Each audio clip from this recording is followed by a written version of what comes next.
Welcome back, everybody. It's another live stream from the Class Consciousness Project. Yes, you cannot hear enough from us at the moment, and I really do mean that most sincerely. We are here today with a couple of comrades who are going to introduce themselves in just a moment to talk about the introduction of a new party into the barren wasteland of bourgeois politics in Britain today. And that is, of course, the great white nope. That is St Jeremy of Islington has returned to us riding a mule through the streets of his lot. I jest, but we are here today with Vicky and Ian, both comrades from the Class Consciousness Project, because we're going to talk specifically about the way in which the Corbyn project is being presented and the way in which its propagandists use very deceptive methods to sell this. So we're going to be talking about this for a while. We're also going to be responding to criticisms that have been made from people who've read our articles and who have responded, shall we say, in a forceful fashion. But I'll ask the comrades to introduce themselves. So first going to you, Vicky. Yep. Hi, I'm Vicky. I'm, I think, the newest member of the Class Conscious Project. I'm delighted to be here. This is the first time I've done a live stream, so I've got lots to say. I'm also a member of the CPGBML. I come from parents who were communists. I'm Australian. I've been living here for most of my life, 37 years or something like that, so consider myself a homegrown Brit by now. But yeah, glad to be here. Thanks, Vicky, and throw over to Comrade Ian, if you want to introduce yourself to the good people. Yeah, greetings to everyone watching. Yeah, I'm also a member of the CPGML. CPG, I get it. I got all the thing wrong. I'm making a mess of it already. What am I like? I'll untwist my tongue. I've been a member of the project for must be about 6 months now, and this is my second live. So I've also got plenty to say for myself. All right, thanks, Ian. So if you're watching on YouTube or on Twitter or X, if you prefer, be sure to subscribe to the YouTube channel and check out some of the other videos on there. Be sure to also like and share this video, and also to retweet, encouraging others to watch. So what we're going to be doing is looking at a video that was done recently by the former Greek finance minister, the notorious Yanis Varoufakis. You may be familiar with him, who goes around prescribing various different means for capitalism to get itself out of the gigantic hole it has been in since at least 2008, and he's always mystified why no one ever wants to take him up on these offers. But strangely enough, he always gets an invite to Times Radio and to Question Time and to other bourgeois media institutions. And we're going to be maybe commenting on that later on, because it's funny how some self-described communists always get invites to these things despite representing absolutely nothing. But we will proceed onwards with this video, which is Yanis Varoufakis, again, former Greek finance minister at the time of the Greek Eurozone debt disaster of over a decade ago, talking to fan favorite, and I'm sure a follower of our work, one of the Navarra media presenters, Ash Sarkar, and they're going to be talking about this new Corbyn project, amongst other things. So we're going to play a few clips from this, and I'm going to be talking to you about the way in which leftist gatekeeping happens. So I'm going to fire this one up, and if you will just bear with me a moment, comrades. And if you are watching this, feel free to raise questions if you like, add them to the chat, and we will address them as we go along. So with the grim countenance of Yanis Varoufakis is now arriving on your screen, and so I'm going to play this for a bit, and then the comrades are going to talk about it. So just bear with me for a moment, and we will proceed. Right. Okay. For kickstarting a new political movement, a progressive one, a socialist one. One is to do it in a very Stalinist, not ideologically, but in terms of organization lines, of being very careful as to, of effectively having bouncers at the door and checking the credentials of everybody who comes in. The problem with that is that from begin by creating a hierarchy, an ironclad kind of thought police to ensure that the wrong people are kept outside. Now, this model, this concentrated model, has its benefits. You do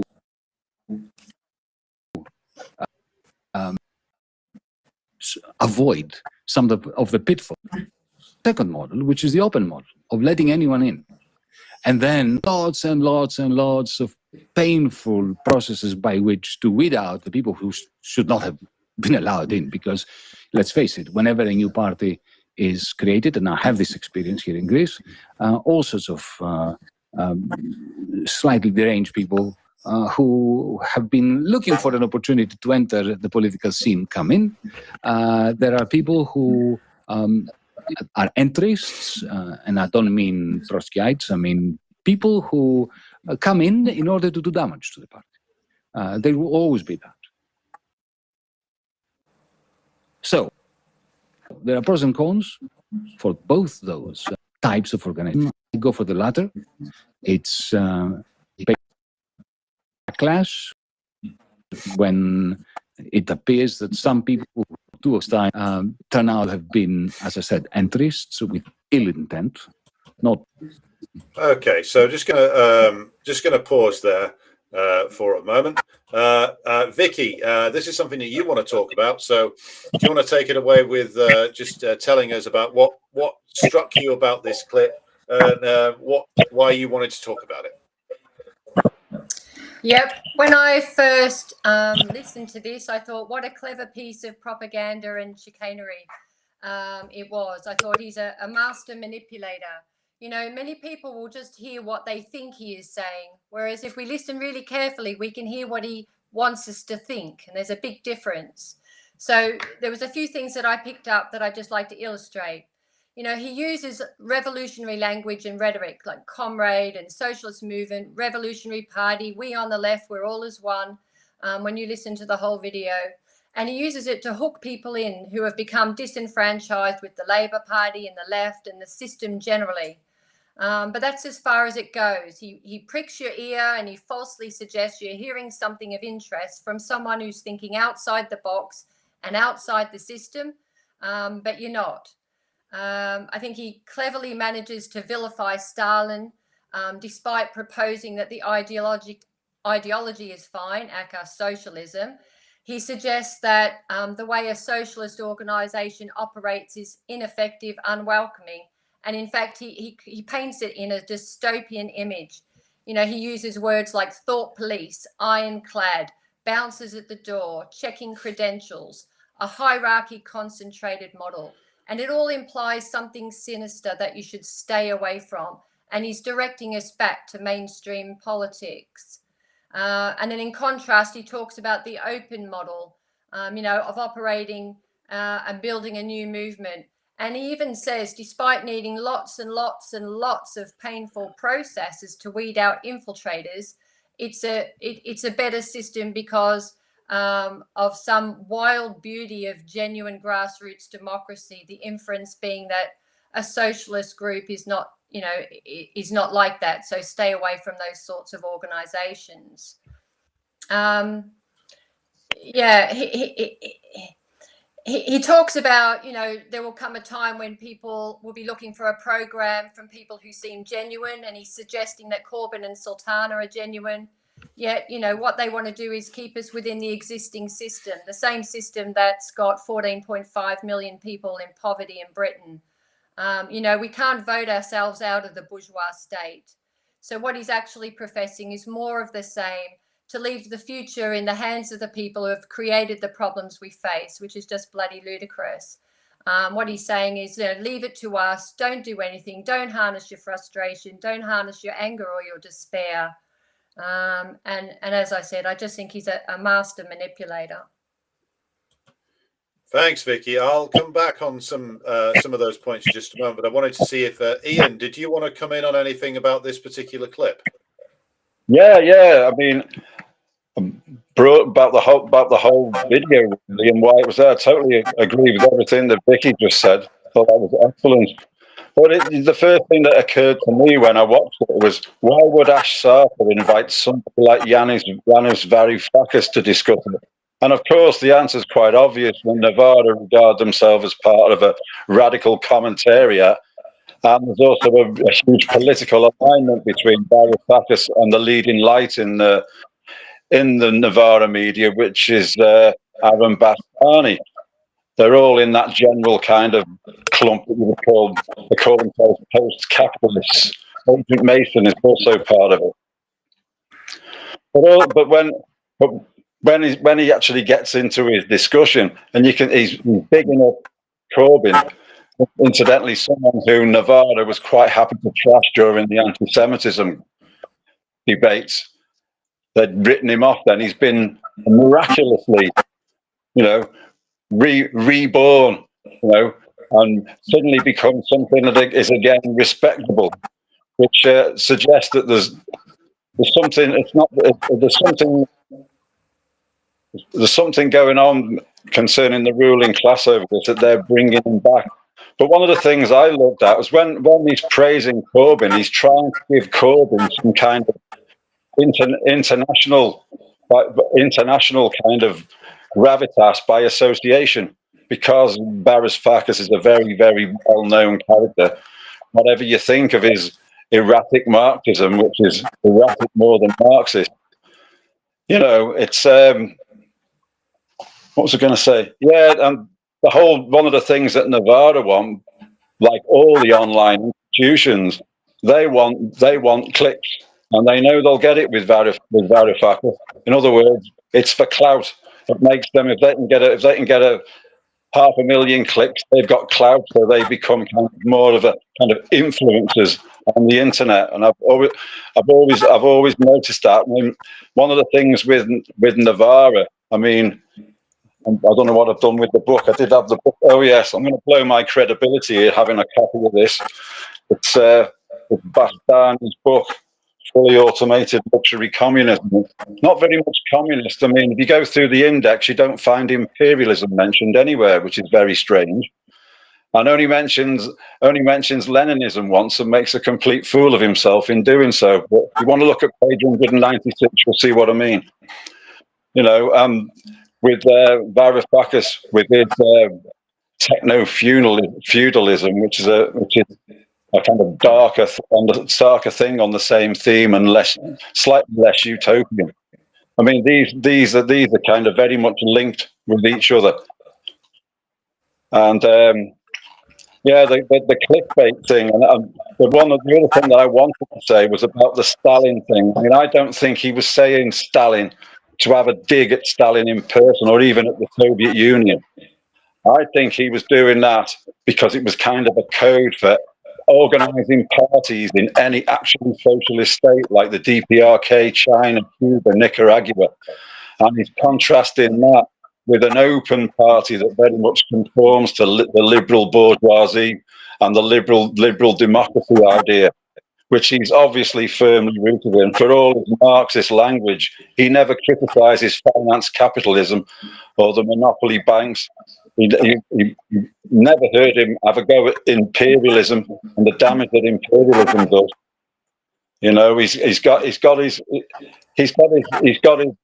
academic career, and also his Diam party. And if anything speaks for Varoufakis' view, it's his Diam or Dean, however you pronounce it. Their stance on the liberal Leviathan, the European Union, one of the major pillars of imperialism in the globe. I mean, that just says it all. I mean, there's no way anybody who was genuinely a socialist would be associated with that kind of stuff. In reality, he's just a social democrat. He's probably more of a social democrat than Corbyn, to be perfectly honest. But anyway. Yeah, I think that's a statistical tie, Ian. Just to interject for a moment, the way in which the he's put this together. First of all, he ties the Leninist model of party organization to Stalin, which, of course, if anybody who's actually read anything by Lenin or Stalin will realize that Stalin only ever said he was a loyal student of Lenin, meaning Stalin didn't invent the Leninist model of party organization. That was Lenin's innovation. And it was in response to exactly the kind of view that Varoufakis presents here, which this was the Menshevik point of view over 120 years ago. And that point of view was that, well, we should have a broad party which lets everybody in. Now, the problem with that is that it portrays itself as being very open, very democratic. What you end up with, though, and this is what they ended up with in Syriza, which is Varoufakis' former party, was a huge amorphous membership of which has a very low political level, which has no real unified idea about how to actually take the kind of action that would be necessary to implement their program, which is mainly petit bourgeois and has no real mass links to the working class in a way that could actually mobilize the class when the nation needed defending, as Greece did in 2012 and 2013. So what you end up with the Syriza example that Varoufakis is giving is an amorphous mess of a party with a nominally large membership, but with no unity of purpose and with no clear group within the membership that can actually act as proper cadres that can go out and actually link with the working class and mobilize the working class. What you end up with, though, is a membership which is very confused and a leadership which is all powerful, because that's actually how a lot of these supposedly broad organizations actually work out.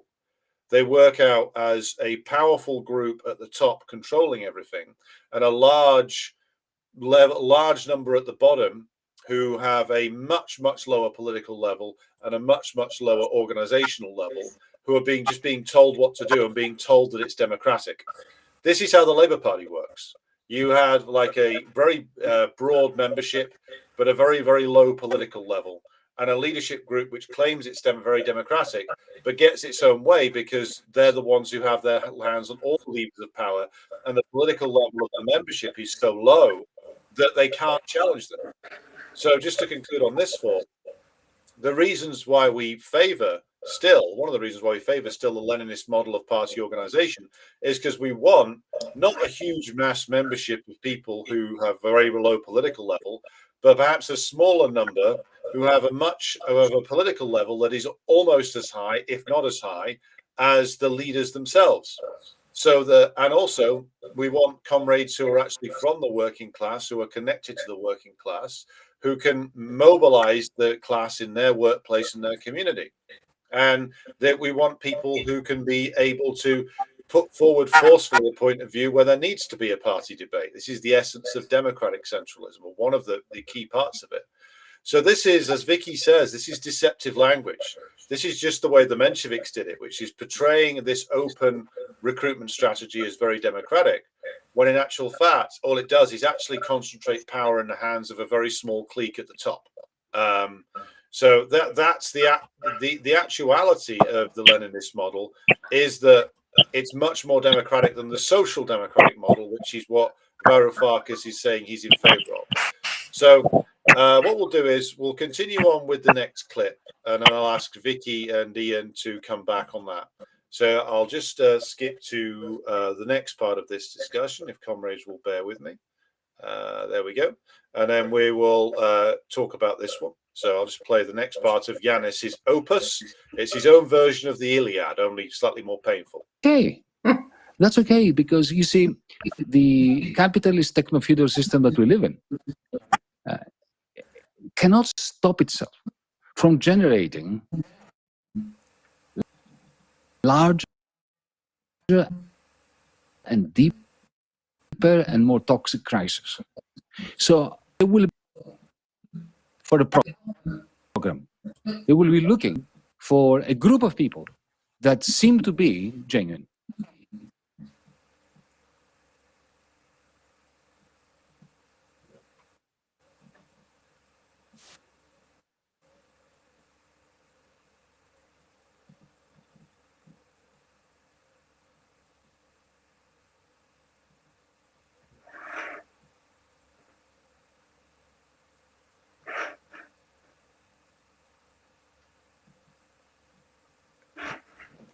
Right. So just to come back on this, Vicky, you picked out this clip again to talk about.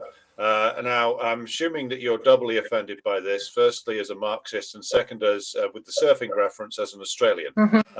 So, did you want to pick this up and tell us like what you thought of Varoufakis's explanations? Yeah, I'm not sure all of the sound came out. So again, people might want to just sort of listen to this subsequently and rewatch. But, you know, he basically says, you know, the capitalist system cannot stop itself from generating larger and deeper and more toxic crises, which is correct. And the time will come quite soon when people will be looking for a new program. Correct. That's something that will start small, will grow. Couldn't agree more. So, you know, completely on the same lines there. But then what does he do? He says, you know, he knows change is coming. We all know that. You know, Marxist science explains that change is coming. And as workers' material conditions spiral downwards, they will be looking for an alternative system in greater and greater numbers. And I think that that process is underway now. And this is why, you know, this is a timely piece of propaganda and why there's a new party and why this video is coming out. So, you know, what does he propose the solution is? You know, how is he going to harness this inevitable people power? Basically by ignoring it, by waiting on the sides for something to happen. He says, you know, we can't influence the wave of change, that we should just wait for it to arrive, that the force of history will somehow, you know, determine when the wave will come. And, you know, therein to me lies the fundamental aim and the blatant lie of the message overall. You know, as genuine socialists, we know that that wave will never come unless we, the people, power it. You know, what is history but the progressive forces of human change that drives it? You know, did the Russians, the Cubans, the North Koreans, the Chinese, the Nicaraguans, the Venezuelans, the people of Niger, Mali, and Burkina Faso, you know, did they wait around for something to happen? You know, we wait, we continue to live at the mercy of the ruling class with their corrupt system of social democracy. And meanwhile, we all get sicker and we live in greater misery and we die younger. So for me, nothing in society is achieved by individuals. If we want a decent, cultured, and ever-increasing standard of living, then we have to harness society's full productive power. And to do that, we have to work collectively and consciously. Hence our name, the Class Conscious Project. You know, what our fundamental message is and what our aim is to get people to wake up and see that the dead end of social democracy, that you can't change the system from within. We can't vote the system out. We have to take ourselves out of the system. So to me, the whole point of this video is to either divert people or sedate them. And he's particularly talking to those of us who are already pissed with the movement.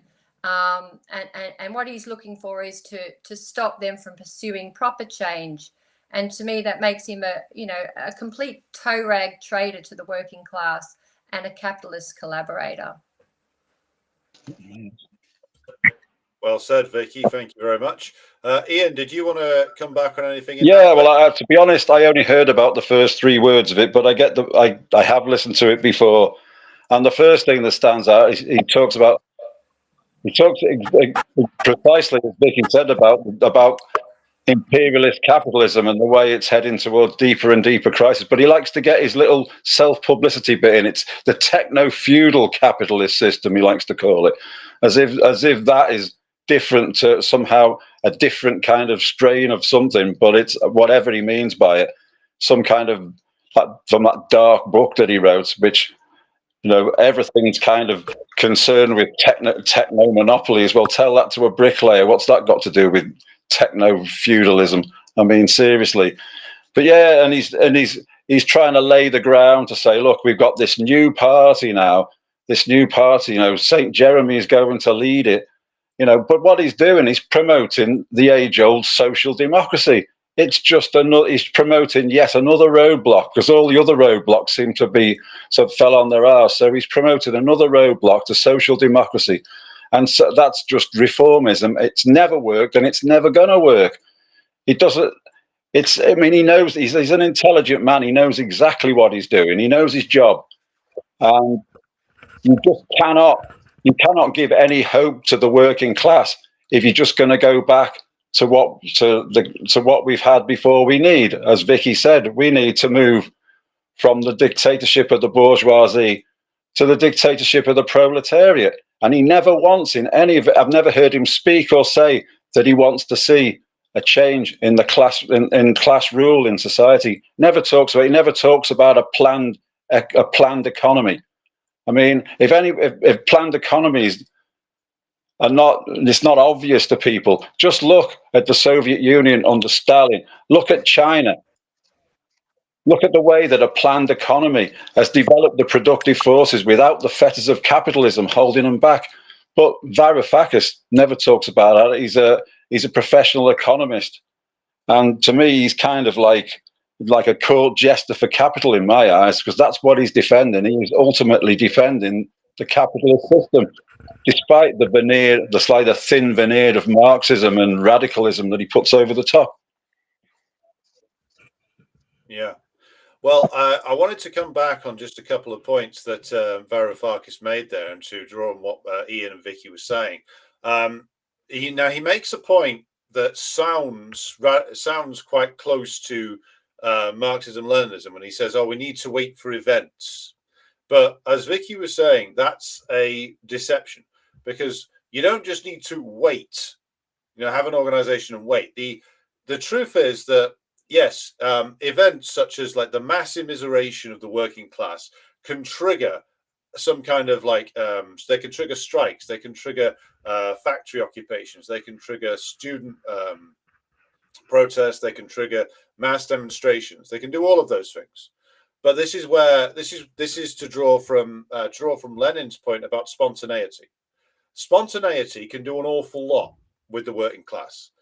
Spontaneously, the working class can launch strikes, can do all of these radical things that that movements of the past and our present moment have done.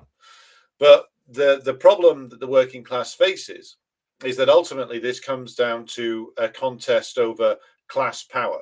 Which class is in power? That's what this ultimately comes down to.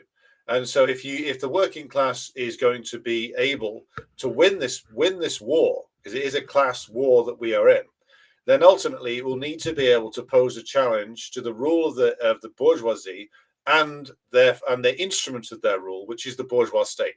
And Lenin's point in what is to be done, which I'm sure Yanis Varoufakis has read at some point, but he's going to pretend that he's ignorant of it, or pretend it's all just about the bad Stalin or something. The point that Lenin is making there is that to go from the spontaneous struggle, which is the strike, the demonstration, etc., to challenging the bourgeoisie and their state, and trying to ultimately remove and smash the power of the bourgeois state, that takes a level of organization that doesn't just spring out of the ground. And this is where we go back to the points that comrades were making about party organization. We are at this stage, at the stage of, not just in Britain, but other countries and other comrades are doing this as well, trying to rebuild communist parties essentially from scratch, following 8 decades of the politics of the likes of Yanis Varoufakis dominating in Britain, France, Germany, Italy, etc. This faux democratic reformist approach, with its vast membership base that's essentially depoliticized and essentially only has a trade union consciousness at best. What we aim for is for proletarians to develop a revolutionary consciousness, which has to be brought to the proletariat by the party. And that starts off with a relatively small number of class-conscious workers becoming, through political education, revolutionaries, becoming cadre communists or worker communists in their workplace, in their community, and being able to talk about the need for socialism, the need to destroy the power of the bourgeois state, the need for the dictatorship of the proletariat, which is what Vicky and Ian were talking about. And that takes a level of training and development and dedication and discipline, which the big amorphous social democratic parties don't give to their members. And so to actually be able to say there is a crisis in Britain in a year's time, and let's say we as party comrades have done our job effectively to build the Communist Party to the point where we have decent roots in many working class communities. And so when the upsurge of militancy starts, then we communists can be there, stood with the workers, and say, this revolt, this strike, this demonstration is great, but we need to go much further. We need to have a program to actually challenge the ruling class. And if we don't have that, then history shows that strikes lose. They lose the ability to continue. Workers get demoralized. People slide backwards. Consciousness is not a straight line. You don't just go from A to B to C. There needs to be to get to point C, which is revolution.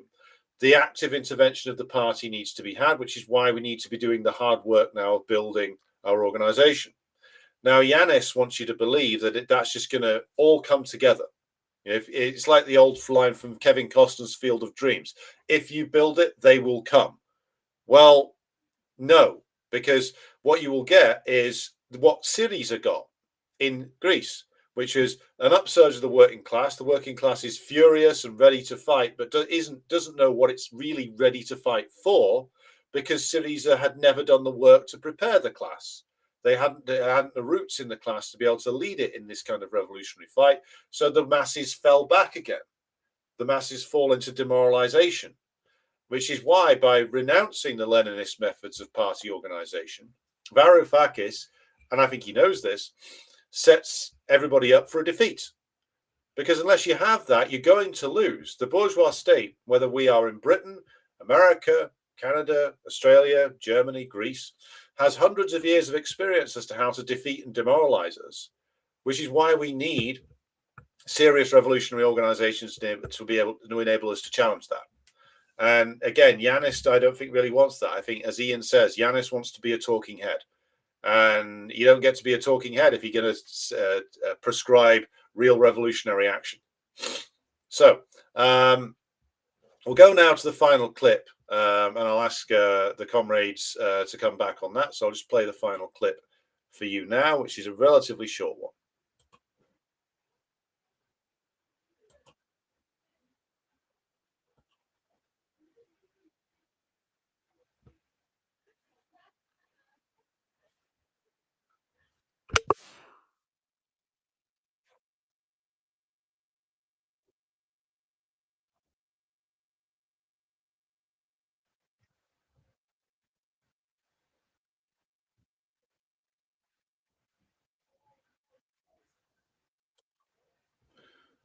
Right. So just to come back on that there.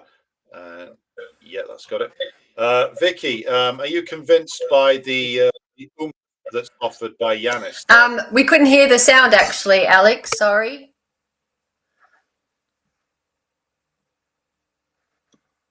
But I presume that's where he's talking about minimal ethical standards? Yes, minimal ethical standards. I'll try and play the clip again if comrades want to just bear with us a second, having some sound issues here.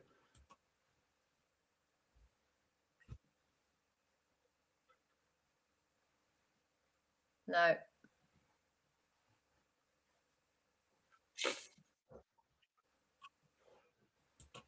Was the sound there for that one, or is it vanished? No, it's vanished. Don't worry. I mean, I know what he said, and as I said, right. People can watch it later.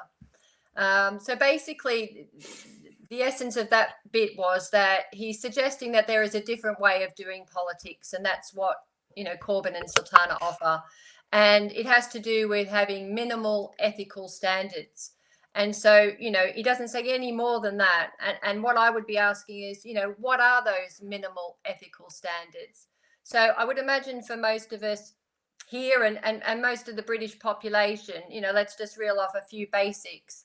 Holding Israel accountable for committing genocide, stopping all arms and trade with them effectively immediately, take us out of NATO and end our participation in proxy wars across the globe, increase the minimum wage to take everyone out of poverty, provide them with a decent standard of living, tax the rich effectively, reinstate council housing and ensure everyone has a roof over their head, renationalise. I mean, we could go on and on and on. We're not talking about revolution here, just kind of capitalism, if there is such a thing. Yet, you know, look what happened to the Corbyn Project Mark 1. He wasn't even talking about changing the system at that point. So how on earth are we going to repeat that same situation all over again and expect a different outcome? You know, the definition of a fool is to do something over and over again and expect a different outcome. He also talks about them having proven credentials, you know, and to me, you know, I supported Corbyn in 2015 because, like many people, I was hoping that he would get elected and he would fail because obviously, you know, capitalism would not allow him to do anything that they didn't want him to do, and they got rid of him for that reason. And, you know, why would we repeat that? He's been a lifelong Labor member for 14 years. For his lifetime, really, and Sultana for 14 years. So for all of that time, they've been members of one of two imperialist parties that keep us steeped in the capitalist system, steeped in, you know, poverty and mire and all the rest of it. So what sort of credentials are they? They're not talking about taking us out of that system. They're just talking about making kind of capitalism, which, as we know, is an impossibility. Yes, that's a good point, Vicky, which is the ethical standards of the likes of Jeremy Corbyn and Zara Sultana clearly aren't that high, because both of them were in a party that has done some truly horrendous things over not just the last 20 to 30 years, but over its entire 100-year history. But even if we just deal with Zara Sultana, and I'll comment more on her in a moment, she's been in the Labour Party when it's been led by Keir Starmer, and she endorsed Keir Starmer until fairly recently. So now we're supposed to believe there's been a Damascene conversion. Ian, did you have anything to comment about the ethical standards of Jeremy Corbyn, Zara Sultana et al.? Well, yeah, I mean, I didn't hear any of that clip, but I mean, I do vaguely remember when I watched it through, it was ethical standards, vacuous waffle, isn't it? It sounds like a Greek Corbyn, but that's what he talks about. He's got all these great ethical condemnations of, say, Israeli atrocities, yet the man stands by every single UN resolution that's ever been passed on Palestine. The one that gave it de facto nationhood. He's backed everyone that talked about that monstrosity and unworkable monstrosity of the two-state solution. And so now Varoufakis is saying that it's somehow ethical to keep the capitalist imperialist system going under new management. No. I mean, exploitation is never ethical. And to me, it's laughable. I'm sorry. I think the guy's he's just a professional anti-communist, and he knows his job, and he's very good at what he does, but he's just a gatekeeper. He hasn't got anything really outstanding to say. He's very much linked with Bastani, with the book I was talking about, and before that, Agent Mason's book. And before I finish, I just want to say something. If anyone picks up one of these books by the Navarra Media, Varoufakis, do what I didn't do. Have a look on the back page.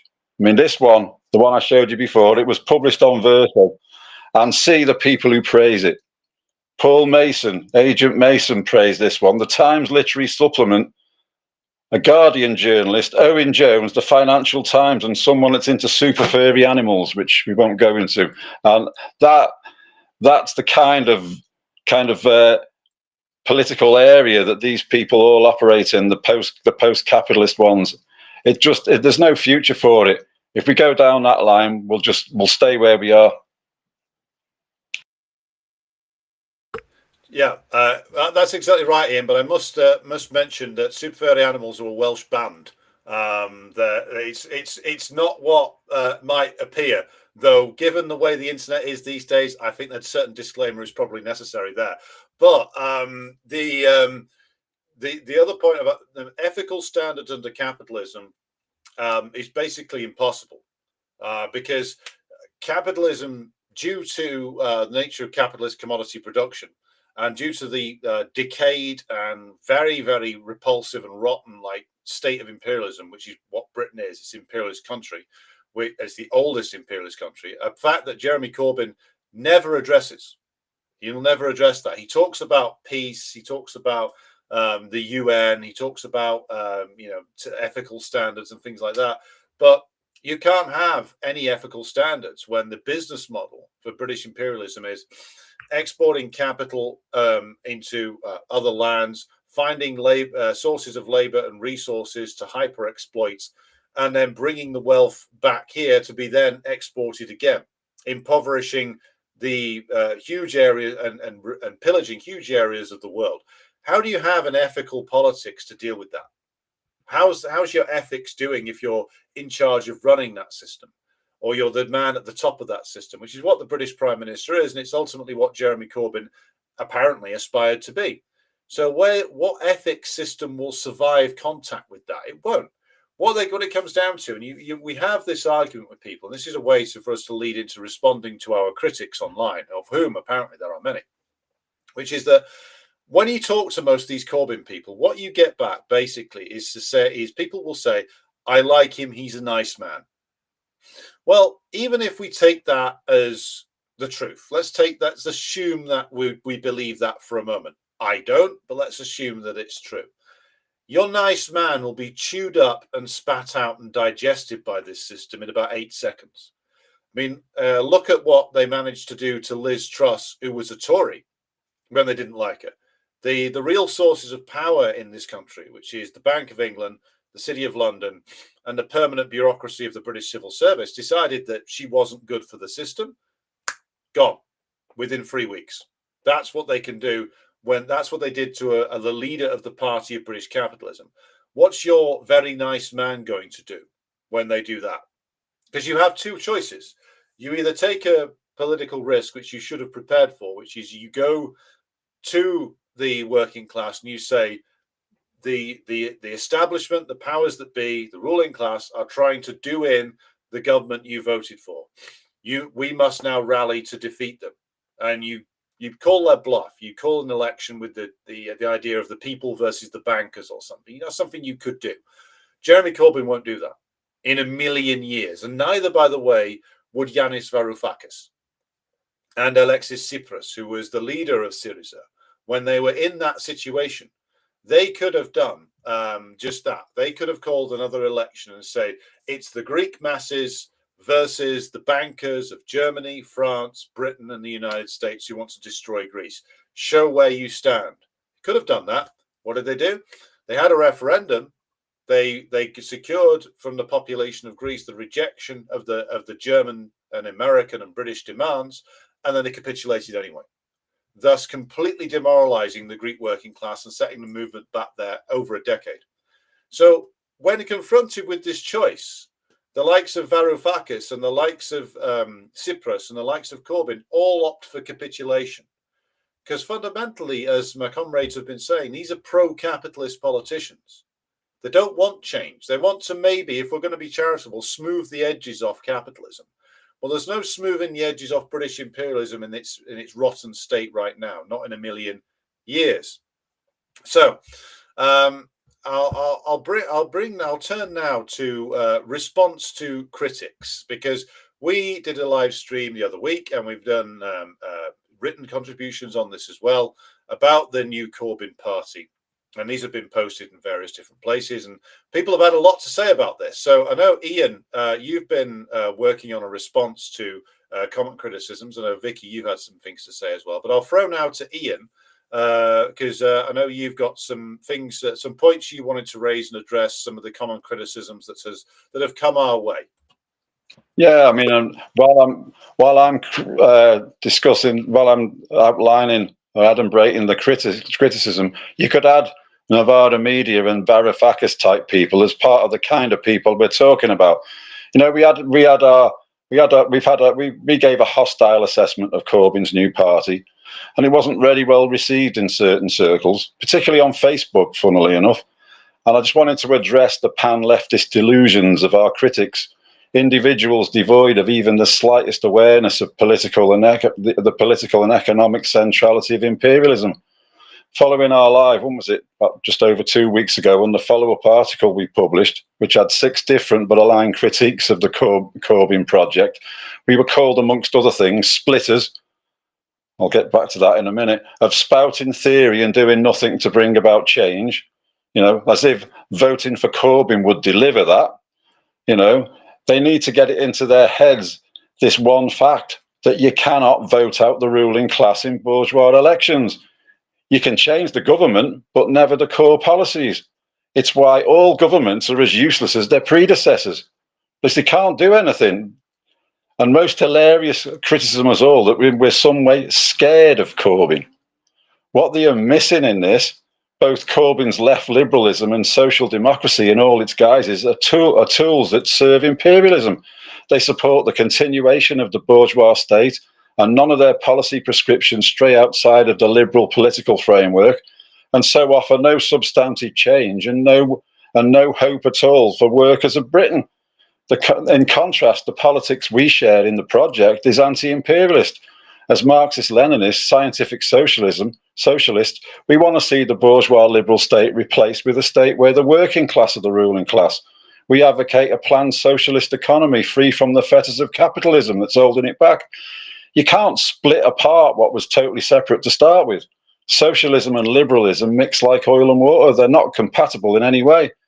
And if you want to fight for a better future, join an anti-imperialist party, learn some theory, become an activist. It's an easy choice, as there's only one party in Britain that's a signatory to the World Anti-Imperialist Platform, and that's the Communist Party of Great Britain, Marxist-Leninist. The liberal left, St Jeremy and all, means staying on the road to more decline and further working class impoverishment.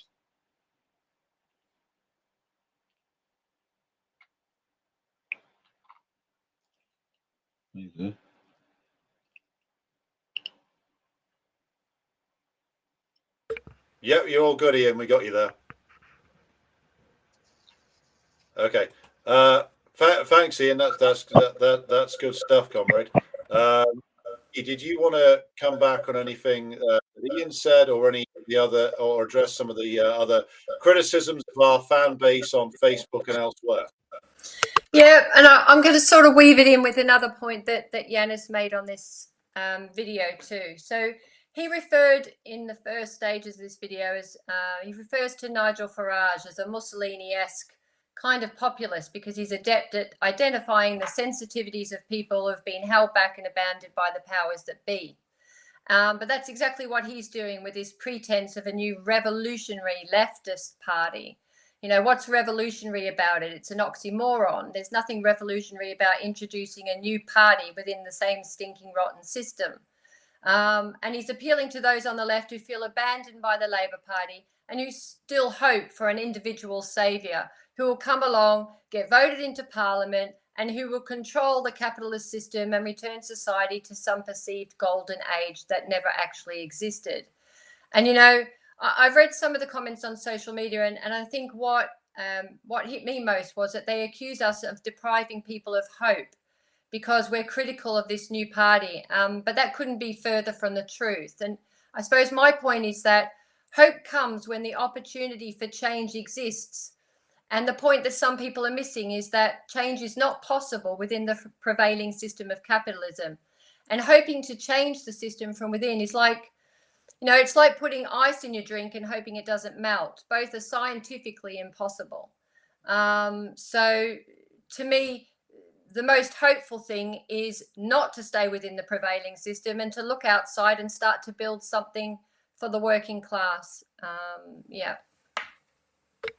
Thanks very much, Vicky. Ian, did you want to come back on something? Yeah, I'd completely forgotten that he mentioned fascism. The one thing that's really irritating is the total misunderstanding of what fascism is. I mean, when you look at the political spectrum of imperialism, it goes from left-wing social democracy to fascism, and all of everywhere in the middle it's all there to serve imperialism. I mean, Stalin made his famous quote, didn't he? Social democracy is objectively the moderate wing of fascism. It's not because he thinks it is fascism, it's because it's on the same continuum from one end of the imperialist spectrum to the other. And on the right, if you notice, when you get to fascism, there's no anti-imperialist right further to the right. But on the left, it's different. You pass over from the imperialist to the anti-imperialist, and that's where you get Marxism-Leninism, and that's where you get an anti-imperialist, illiberal left. And this misunderstanding of fascism, oh, he's a bit racist, a bit right-wing. Well, so that's not fascism. Fascism is a tool that the ruling class uses when they face existential danger, when they think, like they did in Italy before, when they recruited Mussolini. They thought the bourgeois state was going to fall. So they recruited fascism. They brought Mussolini in and he clamped down and did the classic fascism degrowth militarization kind of thing. Whereas social democracy is what the establishment will allow, the ruling class will allow, like after the war when they've got some mild worries that there might be an increase in Communist Party membership. So they give you a few little crumbs off the plate, which they quickly snatch back when their little fears and worries disappear.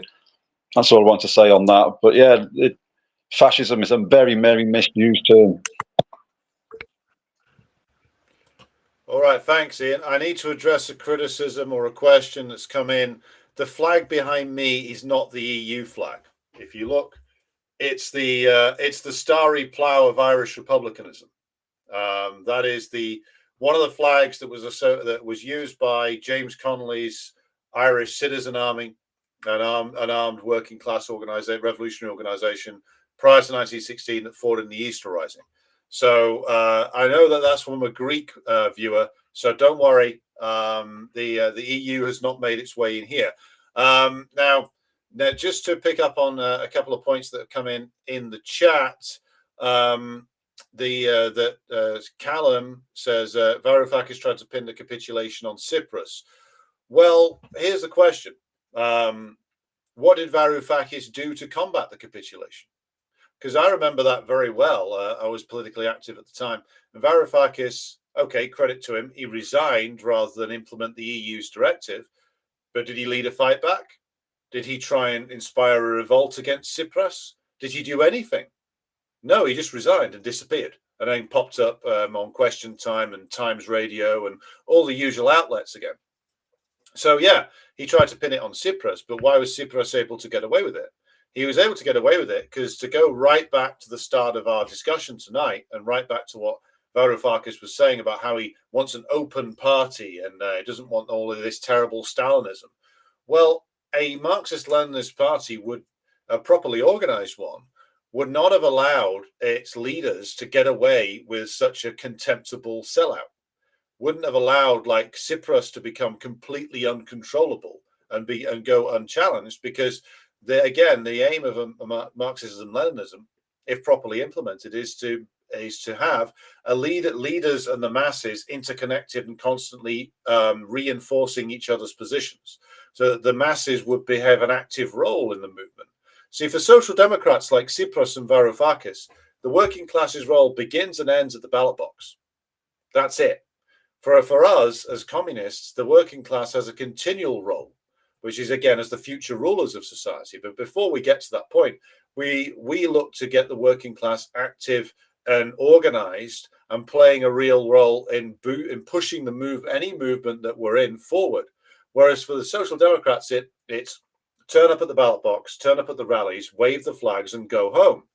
And that's what the only thing they really prepared the series of membership for. And so this all goes back to the method of party organization. Tsipras was able to get away with that because, unfortunately, the series of membership had no capacity to challenge him. That's the point. And that's what you actually get with these big amorphous parties, which is why Corbyn, Varoufakis and the others favor them. Because what they want to do, and we've talked about this over and over again, is to deliver reforms to the working class that the working class will say, "Oh, thank you, sir," and be very grateful for. Now, we don't want that. That method's been tried. Its time has gone. We want the working class to be able to manage the economy and politics of the country, of all countries, in actual fact. And that's a fundamentally different mission to that which Corbyn, Varoufakis, and Novara Media are involved in. They want to be the gatekeepers who control the working class. We want the working class to control the country. These are different things that we're involved in. We're involved in different projects fundamentally. And I know that there has been people who've been criticizing us, saying, oh, Lenin said affiliate to the Labour Party in left-wing communism and infantile disorder. Yes, he did, under certain conditions in 1921, with the condition that communists should essentially join it in order to expose it. Not that we should join it and keep saying vote Labour for the next 105 years, which is what some people out there amongst the Khrushchevite revisionists call for. It was join it to expose Ramsay MacDonald, to expose Philip Snowden and the other leaders, and now that exposure job has now been done over the last 104 years. The working class can see the Labour Party for what it is. The unfortunate thing is there's not a revolutionary party at the moment which is big enough to take the struggle forward. But the Labour Party has been rumbled. The working class know exactly what it is. And recreating it with Jeremy Corbyn or George Galloway or anybody else isn't going to be a progressive step forward for anybody. Right. So just throwing back now, we're hitting the hour mark, but Vicky or Ian, did you want to come back in with anything more on anything that our critics have said or anything else? Ian? It's not so much about our critics, it's about, just to go further than what you said. Varoufakis clearly is a social democrat. He wants to keep the capitalist system alive, and he was faced with a fait accompli from the European Council or whatever the body was that did this, but he totally refused to go down the only logical road you could take to stay true to get out of the crisis and to stay true to his views, and that was to take the Greek currency out of the single currency. But he wouldn't do that, and he wouldn't do that because at heart he's an imperialist, and he didn't want to smash one of the pillars of imperialism. Clearly, I just think you can just see through it. He's got a job. He's got an academic career in a political party, and it's all about his like respectable political credentials, isn't it? Really, that's all I wanted to say on that. Well, yes, exactly. That's exactly right, Ian. Vicky, did you have anything else you wanted to come back? No, not really. I think you've both covered the points that I was going to make. There's no point repeating them again. So, no. Okay. Well, I think we're coming to the end of the hour for tonight, and I hope that the viewers out there have found this an illuminating discussion. I think that what we need to realise when it comes to things like reformism and things like the likes of organisations like Novara Media and others, is that they are there to make sure that the working class politics remains within acceptable parameters. That's their job. Just as it's the job of others like Piers Morgan to do some gatekeeping around bourgeois opinion. The reason why Novara are allowed to exist and they are promoted by the bourgeoisie, that's why Aaron Bastani is always on GB News. They're there, they are being promoted by the ruling class. You don't see our leaders on GB News, partly because they probably go on and win the debate very easily, but also because they don't want to promote us. And that's the thing. Anybody who gets on, who's described as a socialist, who gets on Newsnight, Question Time, GB News, or anything else, just like Agent Paul Mason does, you're being told this is a man you should follow by the ruling class, and that's something that you should always be profoundly suspicious of. So I'd like to thank the 374 of you watching live. That's excellent figures. Thank you very much to all of you who've tuned in, and I would encourage you to keep an eye out for all the different projects we've got going on here with the Class Consciousness Project. We have, of course, more live streams coming for you. We have a future football project as we return to the high stress levels of the football season at all levels, it must be said. So keep an eye out for that. Also, we have more articles coming, and we have a physical newspaper in the works as well. So be sure to take a look out for all of that. But we will. I will now hand over to first Vicky and then Ian for a final comment for tonight. Vicky? Yep, I don't think you can get any more hopeful than being a communist, being somebody who thinks that the whole system should be smashed and we should create something else, that we shouldn't rely on individuals, particularly those that we vote into a rotten, stinking system that we know doesn't look after our interests. And you know, hope is communism, and that's where I would encourage everybody to start thinking, if you're listening to, you know, the rhetoric of the likes of Yanis and you know, Navarro Media, at least do so with an awakened conscious mind, so that you can actually hear what they're hoping you will think, and not just the words that they say.